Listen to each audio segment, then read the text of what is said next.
This is the making of my first video, I guess. I'm going to be recording with my phone over there and I'll be viewing from my computer. I'll also be using my computer as my microphone. I don't know if this is going to be as clear as possible, but fingers crossed. Hopefully, I don't have to do this for the second time. If I make mistakes whilst reading, we are going to just continue. Oh, we're going to correct immediately and continue, anyways. So, I forget. I'm going to try to keep each video for I'm gonna try to keep the length of each video at 30 minutes. I moved this. So yeah, 30 minutes each. We'll see how much or how many chapters we can cover in 30 minutes. All right.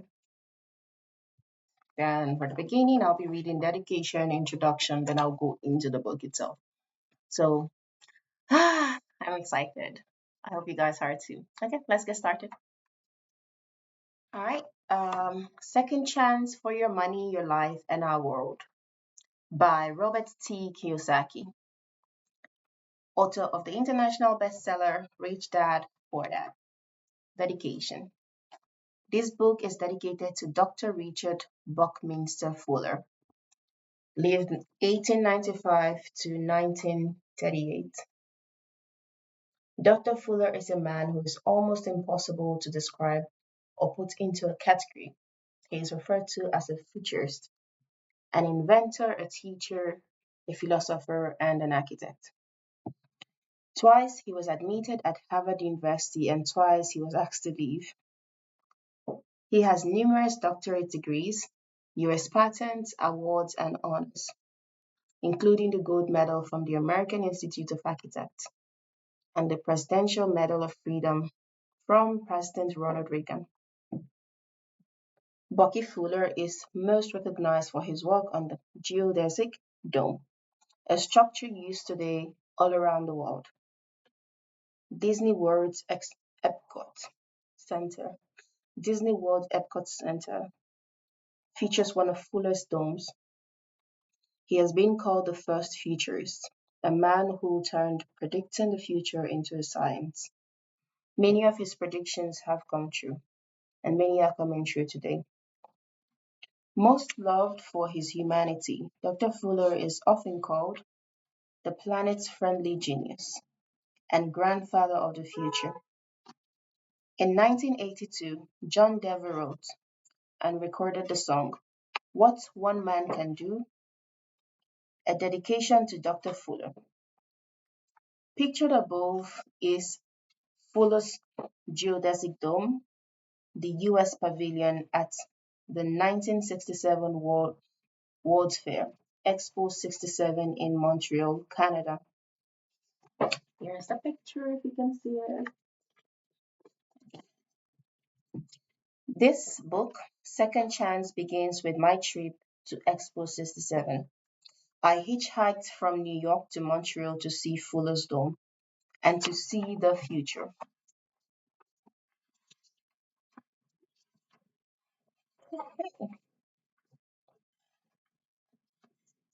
Introduction.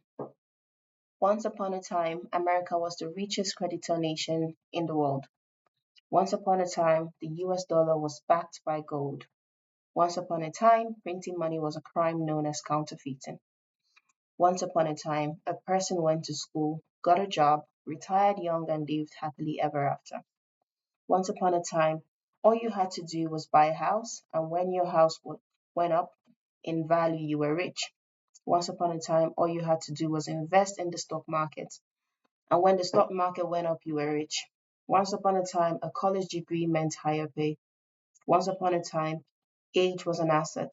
Once upon a time, a retired person could count on Social Security and Medicare to take care of them. Unfortunately, once upon a time is over. The fairy tale has ended. The world has changed and continues to change. So, what does a person do now? That's what this book is about. This book is about a second chance for you, your money, and your life. This book has three parts: the past, the present, and the future. The past. examines the real causes of financial crisis we are facing, the present, analyzes where you are today, the future, explores the second chance for your money and your life, and how you can use the opportunities that are found in crisis and adversity to create the life you want. The most important word today is crisis. Remember that there are two parts, two sides to the world's crisis, danger and opportunity. Your second chance requires that you avoid the dangers that lie ahead and be prepared for the opportunities that exist in growing global financial crisis. Part 1, the past. Old school. Go to school, get a job, work hard, save money, buy a house, get out of debt, and invest for the long term in the stock market. Part 1, the past. Introduction. I was in a Starbucks the other day and I ran into a friend I had not seen in years. Although happy to see him, I was surprised to find him working behind the counter. How long have you worked here? I asked. About 5 months, he replied as he took my order. What happened? I asked. Well, after the market crashed in 2007, I lost my job. I found another one, but the job soon disappeared too. Finally, after burning through our retirement and savings, we lost our house. We just couldn't hang on, he continued. Don't worry, we've been working. We are not unemployed. We both have jobs, but we are not making much money. So I work here at Starbucks to make a few bucks. Get it? I work $4 at Starbucks, he said, laughing out loud. Stepping aside so the customers behind me could place their orders, I asked, so what are you doing for your future? I'm back in school. I'm getting another master's degree. It's kind of fun being in school again. I even take a few classes with my son. He's earning his first master's degree. Paid for with student loans? I asked. Yeah, what else can we do? I know they are terrible loans. I know I'll be working for the rest of my life just to pay off my loan. My son has more time to pay off his, but we all need more education if we want high paying jobs. We have to make more money. We need to earn a living, so we're in school. I paid for my coffee and was handed a steaming cup. When I offered him a tip, he refused, and I know why he refused, so I wished him luck and went out the door. Part 1 of this book is about the past, more specifically, how we got into this global financial crisis. As George Orwell wrote in his book in 1984, in a time of universal deceit, telling the truth is a revolutionary act. Chapter 1, continuation. Why the rich don't work for money. They're playing games with money. Our wealth is stolen via the money we work for. Our Buckminster Fuller. Rich Dad Poor Dad was self published in 1997. It had to be a self published book because every major publisher we pitched it to turned it down. A few publishers commented, you don't know what you're talking about. Some of the points they objected to were my rich dad statements, such as, your house is not an asset. Savers are losers. The rich don't work for money. 10 years later, in 2007, the, sub, the subprime mortgage crisis hit, and millions of homeowners found out firsthand that their house is not an asset. In 2008, the US government and the Federal Reserve Bank began printing trillions of dollars, causing millions of savers to be losers via the loss of purchasing power due to inflation, higher taxes, and low interest rates on their saving. Rich Dad's Lesson 1 in Rich Dad Poor Dad. is The Rich Dad Don't Work for Money, and it was the least criticized of the Rich Dad's three teachings on money. In this chapter, you will learn why this comment is the most important of my Rich Dad's lesson and why it's important to understand before you consider your opportunities for a second chance, a fresh start for both your money and your life. What you need to know about money. The subject of money can be complicated and intimidating, but if you start with the basics and use them as building blocks, you can gain the knowledge you need to understand money and investing and how to make your money work for you. The most basic thing you need to know about money is that it is a subject that you can become smarter about, a subject that can give you the confidence to make informed and educated decisions. Who needs a second chance? We all do. Question. Why? Because money as we know it has changed and continues to change. Why is that important? Because the poor will become poorer, the middle class will shrink, and the rich will get richer. I think we all know that. What is the difference about the rich getting richer and everyone else becoming poorer? Many people who are rich today will be among the new poor. Why will the rich become the new poor?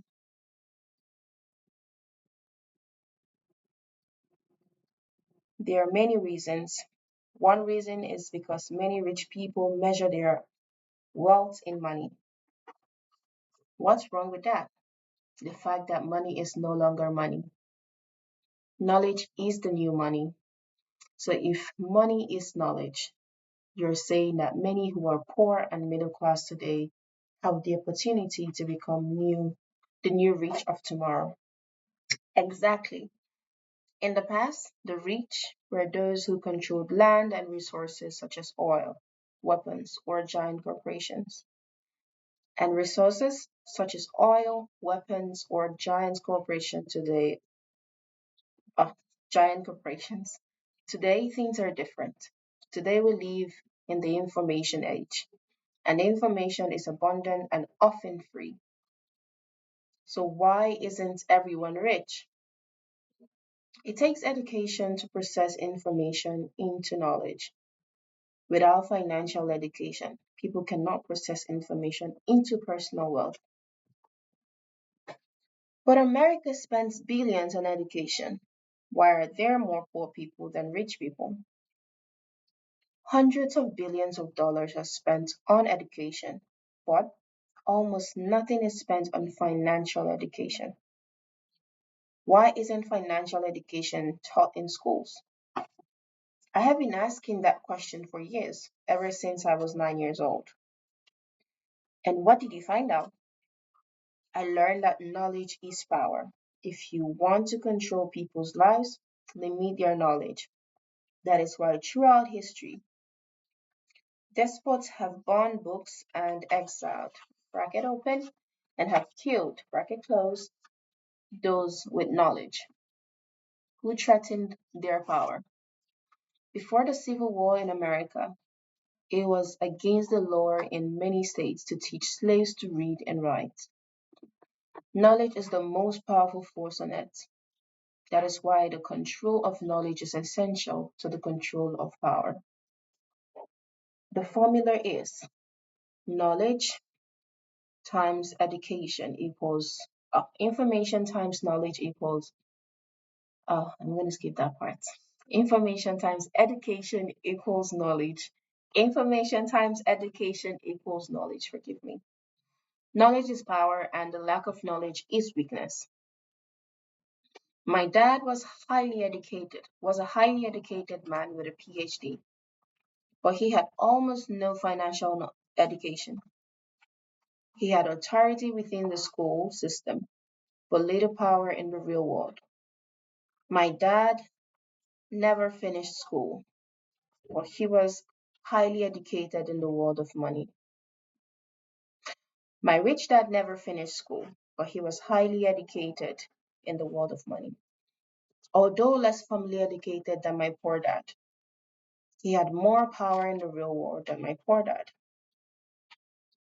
Question.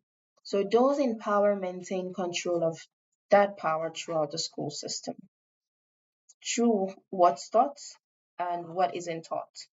That's why there is no financial education in schools. I believe that's true. Today, financial knowledge is more powerful than a gun or the whip and the shackles of slavery. The lack of financial education enslaves billions of people in all parts of the world. What has replaced the whips and shackles and guns? The monetary system. The monetary system, our money. How does the monetary system control people? The money system is designed to keep poor people, not to make them rich. I'll go again. The money system is designed to keep people poor, not to make them rich. The monetary system is designed to keep people working hard for money. Money enslaves those who are uneducated financially. Those who are financially uneducated become slaves to a paycheck.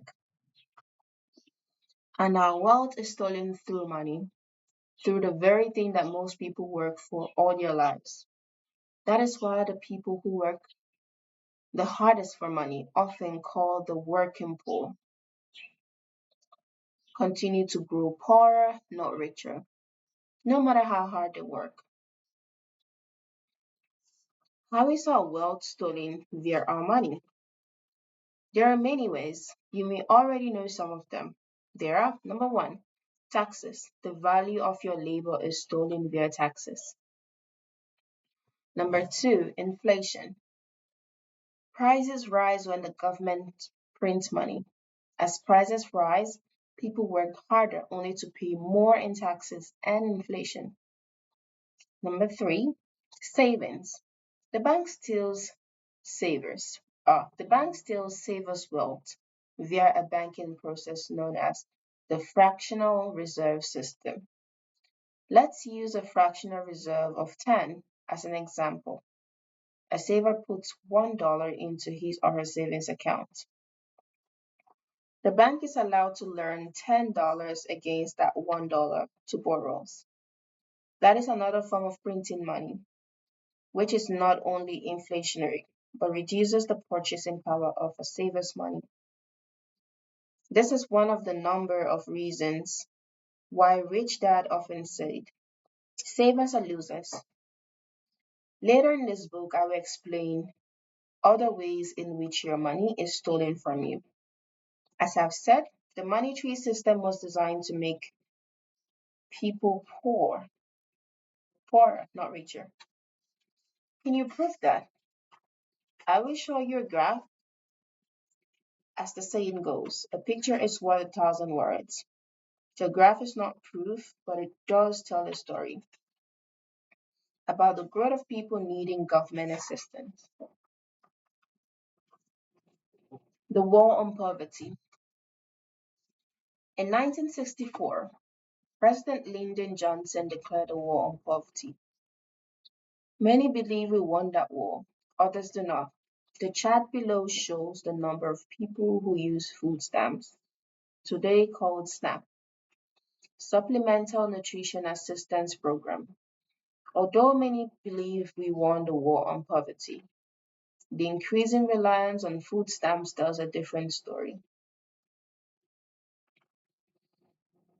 Okay, I don't know if I can show this. Probably just add a picture. The chart of individuals receiving food stamps shows that in 1975, approximately 17 million people received food stamps. By 2013, the number had increased to approximately 47 million people and continues to increase. Wow. If the number of poor people is increasing, where are they coming from?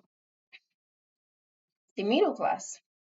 Many of today's poor people were doing well as middle class Americans a few years ago. The chart above, the war on the middle class. The chart above shows what's happening to the middle class. A few years ago, TV journalist Lou Dobbs wrote a book on the middle class decline, the war on the middle class, how the government, big business, and special interest groups are waging war on the American dream and how to fight back. His point, if the middle class is in decline, the US is in decline. Since the middle class is the engine of the US economy, during 2012 presidential campaign, both candidates Barack Obama and Mitt Romney promised to save the middle class. An inquiring mind might ask, why does the middle class need saving? As most of us know, if the government is promising to save you, you've already lost. Inflation steals wealth. The monetary system steals our wealth through inflation. The chart below explains why the poor and the middle class are struggling, regardless of how hard they work. How does the monetary system cause inflation? The primary cause of inflation is the printing of money. When money is printed by banks or governments, two things happen. Inflation kicks in and taxes go up. When prices and taxes go up, people struggle financially. How do people survive when prices go up? When prices go up, people use their credit cards to survive.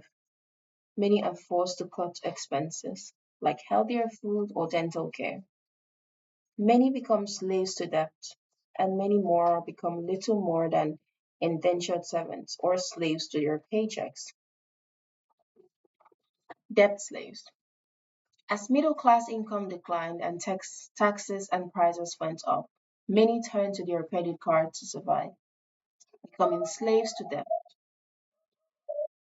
The chart below tells the story. Today, taxes, debt, and inflation are the iron shackles that bind modern day slaves.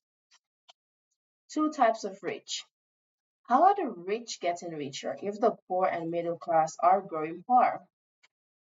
There are two types of rich people. One type of rich is the truly rich. They are getting richer. The other type of rich is getting poorer. The chart on the next page tells that story. I can see that the rich, the upper 1%, are getting richer. But what is happening to the 90 to 95%? Why is their income going down? Are those the rich that you are talking about? The rich that are growing poor? Yes, this chart tells a tale of two different types of rich people. As you can see from the chart, the real rich, the top 1% of all Americans became extremely rich, with a gain of 309% in income since 1979. Yet, the top 95 to 99% are losing ground. Their income is not growing. Is this why you said earlier about some of the rich becoming the new poor? Yes. Notice the charts we just looked at only takes us to 2007. That was the year the Great Recession began.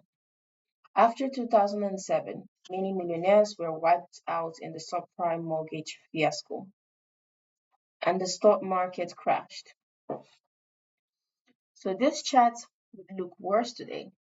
Yes, the upper 1% of Americans has gotten richer.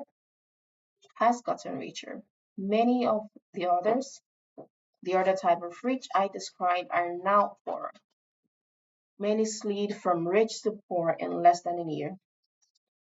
Many were wiped out when they lost their high paying jobs, their homes, and their wealth as stock portfolios collapsed. Of the rich who survived the crash and remained in the upper 20%, many, thanks to inflation, are becoming poorer. Some have already slid into the middle class. Tell me again, what's the difference between the two types of rich? One type of rich is people with high paying jobs, such as executives, professional people such as doctors and lawyers, athletes, and movie stars. They are high income rich. The other type of rich is the person who does not need a job to be rich. Most of these people are asset rich. The Millionaire Next Door. In 1996, The Millionaire Next Door was published. It was a great book for this time, written by Thomas J. Stanley and William D. Danko. The book described how ordinary middle class citizens had become millionaires. They did it without being Donald Trump, Steve Jobs, or Gordon Gekko from the movie Wall Street. They were not millionaire movie stars, rock stars, or professional athletes. They had become middle class millionaires by having a good education, living in a modest home, in an upscale neighborhood, driving sensible cars, saving money and investing steadily in the stock market. Many were not net worth millionaires, people who had become rich as a result of the rising value on their homes and retirement portfolios. They had become middle class millionaires through inflation by being part of the rising US economy. They were living proof of the American dream. The September 11, 2001 terrorist attacks signaled the start of the new millennium and the end of the American dream. The chart below shows that 9 out of 11 life for the millionaire next door has not been easy. In 2000, the Nasdaq or dot-com crash triggered a series of booms and busts, shaking many millionaires next door out of the millionaire category. The foreclosure next door.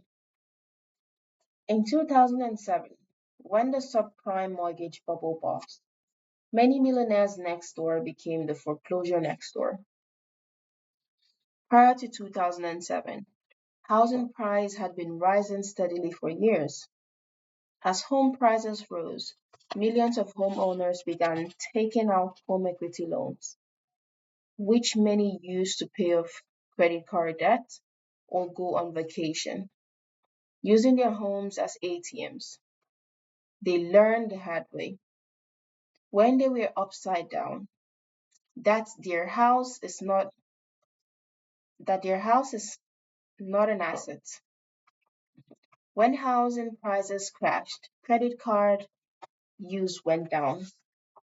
When homeowners stopped using their credit cards, the economy slowed because the economy depends on consumer spending and the use of their credit cards. When consumers slowed their spending, retailers began to suffer. And when retailers suffer, the world economy suffers. Today, in 2014, there are approximately 115 million households in the United States. Of those 150 million households, 43 million are renters and 25 million are households or families who own their home free and clear. Of approximately 50 million households with mortgages, it's estimated that over 24 million are underwater, which means they owe more on their home than their home is worth. As long owners feel poor, as long as homeowners feel poor, the economy will suffer. 2 minutes. The lost generation. When the middle class millionaires next door lost their jobs and their homes and began using retirement accounts to pay the bills, there was another casualty: the children of the millionaire next door. All over the world, There's a generation of young people known as the long lost generation. They are the college and trade school and high school grads who cannot find jobs or jobs that utilize their level of education.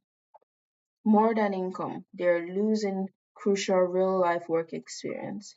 Without real life work experience in their 20s and 30s, their earning power and income in later years will suffer, which is why they're often called the lost generation. Okay, I think we get to stop here. Less than 30 minutes. Well, see you guys. Next part, we're going to talk about young, educated, and in debt.